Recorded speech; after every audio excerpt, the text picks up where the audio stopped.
আসসালামু আলাইকুম প্রিয় দর্শক, আশা করি সকলেই ভালো আছেন। প্রিয় দর্শক, আজকের এই ভিডিওতে এমন একটি গোপন সেটিং আপনাদেরকে দেখাবো, যেই সেটিংটি দেখার পর আপনারা অবাক হতে বাধ্য।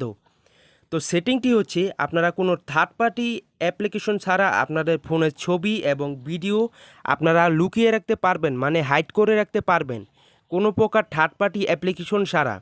তো দেখা গেছে আপনারা বিভিন্ন প্রকার অ্যাপ্লিকেশনের মাধ্যমে আপনার ছবি ভিডিও এই যে লুকিয়ে রাখেন, দেখা গেছে পরবর্তী সময়ে সেটা আর ফিরে পাওয়া যায় না, মানে অটোমেটিক ডিলেটেড হয়ে যায়, মানে সেটা রিকভার করা যায় না। কিন্তু আজকের এই ভিডিওতে কোনো প্রকার থার্ড পার্টি অ্যাপ্লিকেশন ছাড়া আপনার ফোন দিয়ে এটা কিভাবে করবেন, মানে হাইড করে রাখবেন, এটাই আপনাদেরকে দেখিয়ে দেব। তো ভিডিওটি শুরু করার আগে সবাইকে একটাই রিকোয়েস্ট, আপনি এই চ্যানেলে নতুন হয়ে থাকলে অবশ্যই চ্যানেলটি সাবস্ক্রাইব করে পাশে থাকা বেল আইকনটি বাজিয়ে দিন। তো আর কথা না বাড়িয়ে ভিডিওটি শুরু করা যাক। তো ফার্স্ট অফ অল আমি গ্যালারি অ্যাপ্লিকেশনটি ওপেন করে আপনাদের দেখিয়ে দিচ্ছি। এই যে দেখতেই পাচ্ছেন আমার এখানে এই যে বিকাশ নামের একটি ফাইল আছে, যে এইমাত্র এই যে এখনই আপনাদের এই ছবি দুইটি হাইড করে দেখাবো। দেখতে পাচ্ছেন, আপনারা ভালোভাবেই খেয়াল করে রাখেন, এই দুইটা ছবি আমি হাইড করে রাখবো। তো আপনারা যদি যে কোনো ছবি হাইড করতে চান, তাহলে আপনি ফাইল ম্যানেজারে চলে যাবেন। আপনার ফোনের ফাইলে যাওয়ার পর কি করবেন, আপনি এখান থেকে আপনার যেই ফাইলটি মানে হাইড করতে চান সেই ফাইলটি এখান থেকে আপনি খুঁজে নেবেন। তো দেখতেই পাচ্ছেন এই যে দুইটা ইমেজ শো হয়ে গেছে। তো আমি এখন এই দুইটা ইমেজ আমি আপনাদেরকে হাইড করে দেখাবো। তো আপনি ইমেজের উপর মানে ফাইলটার উপর চেপে ধরে ক্লিক করে রাখবেন। ক্লিক করে রাখার পর আপনি উপরে থ্রি ডট আইকনে ক্লিক করবেন।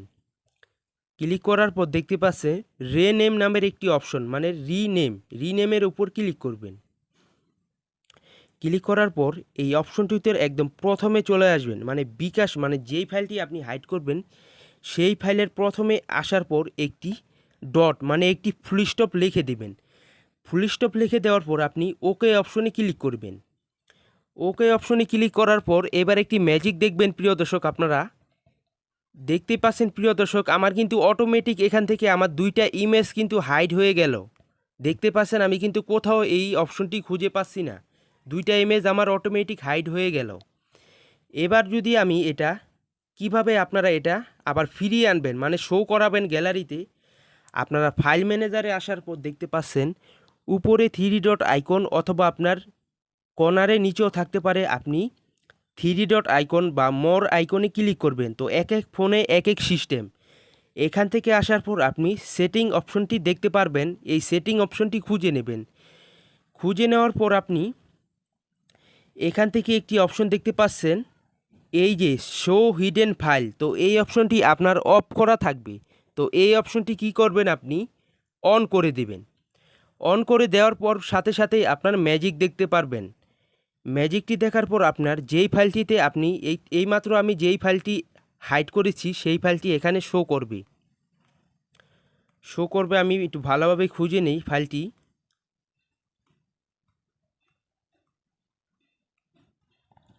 দেখতেই পাচ্ছেন প্রিয় দর্শক, এই যে কিছুক্ষণ আগে কিন্তু আমি এই ফাইলটি কিন্তু আমি হাইড করেছি, যেটা কিন্তু এই যে এইখানে শো হয়ে গেছে। তো দেখতে পাচ্ছেন এটা কিন্তু আপনার এইখানে শো হতে পারে। তো আপনি কি করবেন, আপনার গ্যালারিতে এই ইমেজটি নেওয়ার জন্য আপনি এই ফাইলটি চেপে ধরে ক্লিক করে ধরবেন। ক্লিক করে দেওয়ার পর উপরে থ্রি ডট আইকনে মানে মোর অপশনে ক্লিক করবেন। ক্লিক করার পর আবার রিনেম অপশনটিতে যাবেন। যাওয়ার পর আপনি যেই ফুল স্টপটি আপনি এই ফাইলটিতে দিয়েছিলেন সেই ফুল স্টপটি এখান থেকে কেটে দেবেন। কেটে দেওয়ার পর আপনি ওকে অপশনটি সিলেক্ট করে নেবেন। সিলেক্ট করে দেওয়ার পর আপনার কাজ শেষ। এবার আপনি কি করবেন, আমি গ্যালারি অপশনে গিয়ে আপনাদেরকে দেখাই। তো দেখতেই পাচ্ছেন প্রিয় দর্শক, জাদু মানে ম্যাজিকের মতো এই দুইটা ইমেজ কিন্তু আমার অটোমেটিক চলে আসলো। দেখতেই পাচ্ছেন প্রিয় দর্শক, একদম সহজেই। তো এভাবেই আপনারা যে কোনো ছবি ভিডিও আপনারা হাইড করে রাখতে পারবেন। এক্ষেত্রে আপনার ফোন যদি কেউ ঘাটাঘাটি করে সারা জীবন খুঁজেও আপনার এই ছবি ভিডিও আপনার খুঁজে বের করতে পারবেন না। তো এভাবেই আপনারা কোনো প্রকার থার্ড পার্টি অ্যাপ্লিকেশন ছাড়া, কোনো প্রকার সমস্যা ছাড়াই আপনারা যে কোনো ছবি ভিডিও হাইড করে রাখতে পারবেন। তো বুঝতেই পারলেন প্রিয় দর্শক, আজকের এই ভিডিও দেখে কিছু উপকারী হয়ে থাকলে অবশ্যই ভিডিওতে একটি লাইক দিয়ে চ্যানেলটি সাবস্ক্রাইব করে ভিডিওটি শেয়ার করে দিবেন। এবং আমাদের পরবর্তী ভিডিও সবার আগে পেতে চ্যানেলটি অবশ্যই সাবস্ক্রাইব করবেন। এবং আমাদের পরবর্তী কোনো ভিডিওতে দেখা হবে। সবাই ভালো থাকবেন।